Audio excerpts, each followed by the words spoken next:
మరో breaking news చూస్తున్న పహల్గామ్ ఉగ్రవాది దాడి తర్వాత ఆపరేషన్ సింధూర్ పేరుతో భారత్ పాకిస్తాన్లోని ఉగ్రవాద స్థావరాలపై విరుచుపడింది. మే 7న జరిగిన ఈ దాడులకు సంబంధించి కొత్త ఫోటోలు వెలుగులోకి వచ్చాయి. ఈ దాడులను ఆపరేషన్స్ రూమ్ నుంచి ఆర్మీ, నేవీ, ఎయిర్ ఫోర్స్ దళాల అధిపతులు పర్యవేక్షిస్తున్న ఫోటోలు బయటకు వచ్చాయి.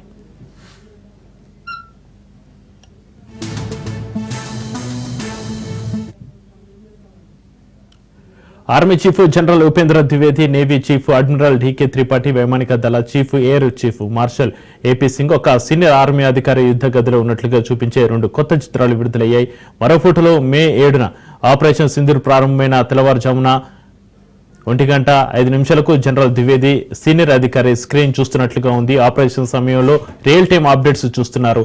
ఈ ఆపరేషన్ లో ప్రిసైజ్డ్ గైడెడ్ బాంబులు, స్కల్ప్, క్రూయిజ్ మిసైల్స్, డ్రోన్స్ ను ఫైటర్ జెట్స్ ద్వారా ప్రయోగించి 9 ఉగ్రవాద స్థావరాలను ధ్వంసం చేశాము. మొత్తం 140 మందికి పైగా ఉగ్రవాదులు హతమయ్యారు.